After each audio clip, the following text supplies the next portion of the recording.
तैयार रहिए। अलीगढ़ के 1000 पूर्व सैनिकों को आया सेना का संदेश। जय हिंद, नमस्कार साथियों, आप सभी का एक बार फिर स्वागत है। साथियों, भारत और पाकिस्तान के बीच में टेंशन लगातार बढ़ रहा है, तो दूसरी तरफ पूर्व सैनिकों के हौसले बुलंद हो रहे हैं।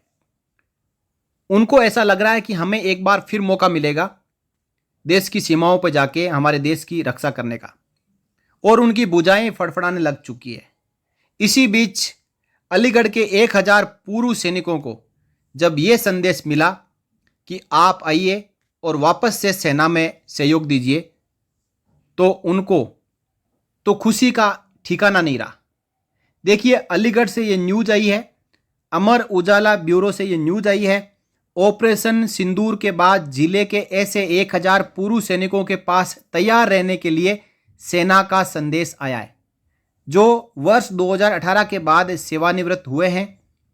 इनमें कहा गया है कि अगर जरूरत पड़ी तो आपको बुलाया जा सकता है। इस संदेश के आते ही पूर्व सैनिकों में जोश भराया है। सन 1971 के भारत पाकिस्तान युद्ध में भाग ले चुके कर्नल राजकुमार सिंह कहते हैं कि हाल में रिटायर हुए सैनिकों को पहले प्राथमिकता दी जाती है। इस तरीके से करीब 1000 सैनिक जिले में है। इन सभी के लिए आर्मी हेडक्वार्टर से संदेश आया है। सेना का मानना है कि ये सभी शारीरिक रूप से फिट है और इनको जम्मू कश्मीर की ताज़ा भौगोलिक स्थिति का भी पूरा ज्ञान है। कर्नल राजकुमार सिंह साहब कहते हैं कि अब मौका आ चुका है पीओके लेने का। पुंछ, अखनूर, उधमपुर, श्रीनगर में अलग अलग अवधि में तैनात रहे राजकुमार सिंह सन 2006 में सेवानिवृत्त हो चुके हैं। करगिल युद्ध में शामिल रहे कर्नल सिंह कहते हैं कि सन 1971 में वे पुंछ में थे। उस समय पहले बांग्लादेश फ्रंट खोला गया, तब से हमारी डिफेंस क्षमता मजबूत हो गई।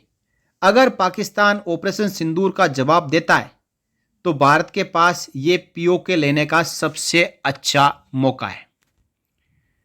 जो पूर्व सैनिक 60 वर्ष से कम उम्र के हैं वे भी बुलाए जा सकते हैं। कैप्टन आसीन जम्मू कश्मीर में 12 साल तक तैनात रहे कैप्टन आसीन कहते हैं कि ऑपरेशन सिंदूर के बाद यदि पाकिस्तान के साथ युद्ध होता है तो जो पूर्व सैनिक 60 वर्ष से कम उम्र के हैं वे बुलाए जा सकते हैं। जिले में करीब 13,000 पूर्व सैनिक हैं।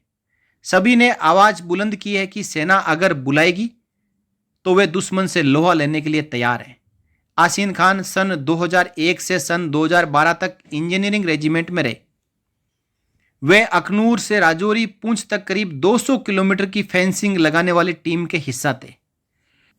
तो दोस्तों, ये खबर है 8 मई 2025 की और बिल्कुल पुख्ता खबर है, अमर उजाला की खबर है। और ऐसे ही हमारे देश के जितने भी जाबाज हैं, जो वेटरन्स हैं, जो गौरव सेनानी है, वो इंतजार कर रहे हैं कि एक आदेश हमें भी मिले और हम भी सीमा पे जाके दुश्मन को धूल चटाएं। देखिए, तजुर्बे की भूतपूर्व सैनिकों में कमी नहीं होती है और उनके पास तजुर्बा उस समय का होता है जब इतनी टेक्नोलॉजी नहीं थी और सेनाएं पैदल चल के दुश्मन पे वार करती थी। आज टेक्नोलॉजी आ गई है तो जो ज़मीनी जितना भी तजुर्बा है वो भी इस टेक्नोलॉजी के साथ में काम आता है। वहाँ की भौगोलिक परिस्थितियाँ कैसी है, वहाँ कैसे जवान पहाड़ियों पर चढ़ते हैं, कैसे वहाँ पे मोर्चाबंदी करते हैं और कैसे घात लगाकर दुश्मन को धूल चटाते हैं, ये सब तजुर्बा उन भूतपूर्व सैनिकों के पास में है जो आज से 10, 12, 15, 20 साल पहले सेवानिवृत्त होके आ चुके हैं। उनमें से हर एक पूर्व सैनिक ने कोई ना कोई लड़ाई जरूर लड़ी होगी और उनके पास जो तजुर्बा है वो तजुर्बा अब यदि पाकिस्तान के साथ में युद्ध हुआ तो उसमें बहुत ही महत्व रखेगा और वो तजुर्बा काम आएगा। और इसी के साथ जो वेटरन्स है उनके लिए एक मैसेज भी जारी हुआ है। देखिए, प्रिय वायु सैनिकों, एक परिवार के रूप में भारतीय वायुसेना सदैव अपने दिग्गजों के योगदान को उच्च सम्मान देती है, यानी वेटरन्स के योगदान को हमेशा सम्मान देती है, विशेषकर सोशल मीडिया पर आर्म्ड फोर्सेस की ताकत और क्षमताओं को प्रदर्शित करने में। भारतीय हितों के प्रतिकूल संस्थाओं द्वारा सोशल नेटवर्किंग साइटों और समाचार चैनलों पर गतिविधियों में हाल ही में हुई वृद्धि हमारे नागरिकों के मनोबल को कमजोर करने के लिए दुष्प्रचार और कथात्मक सृजन में संलग्न होने के उनके प्रयासों का संकेत है। इन संस्थाओं द्वारा हमारे जो वेटरन्स हैं उन तक पहुंचने के उद्देश्य से संवेदनशील सेवा संबंधी जानकारी प्राप्त करने के प्रयास देखे गए, जिसके तहत कई कॉल और सोशल मीडिया संदेश कथित तौर पर सेवानिवृत्त कर्मचारियों के टेलीफोन और मोबाइल नंबरों पर पहुंचे हैं, जिनमें उनके परिवार के सदस्य भी शामिल हैं। यानी यहाँ पे कहा गया है कि जो हमारा दुश्मन देश है वो हमारे देश के भूतपूर्व सैनिकों को टारगेट कर रहा है। उनके पास फ़ोन कॉल आ रहे हैं, मैसेज आ रहे हैं और उनके जरिए देश में हो रही अंदरूनी गतिविधियों के बारे में जानकारी मांगी जा रही है। सभी भारतीय वायुसेना के वेटरन्स से अनुरोध है कि वे समय की मांग को ध्यान में रखते हुए अपने राष्ट्रीय हितों की रक्षा करें तथा किसी भी सेवा संबंधी जानकारी जैसे कि स्क्वाड्रन की स्थिति, हथियार के मापदंड, प्रशिक्षण पैटर्न, गतिविधियों और परीक्षणों तथा खरीद की जानकारी के बारे में जानने की आवश्यकता के दर्शन को कायम करें, विशेषकर तब जब वे ऑनलाइन और ऑफलाइन सोशल मीडिया और समाचार प्लेटफॉर्म के माध्यम से व्यक्तिगत विचार परिप्रेक्ष्य व्यक्त कर रहे हो या उन्हें ज्ञात ना हो। तो भारतीय वायुसेना आप सभी पर पूरा भरोसा रखती है तथा आपके योगदान को कृतज्ञतापूर्वक याद करती है। यदि आपको किसी असामान्य घटना के बारे में सूचित करने की आवश्यकता महसूस हो रही है तो आप नज़दीक के अपने इस मिलिट्री स्टेशन में जाके या स्टेशन हेडक्वार्टर में जाके आप जानकारी दे सकते हैं।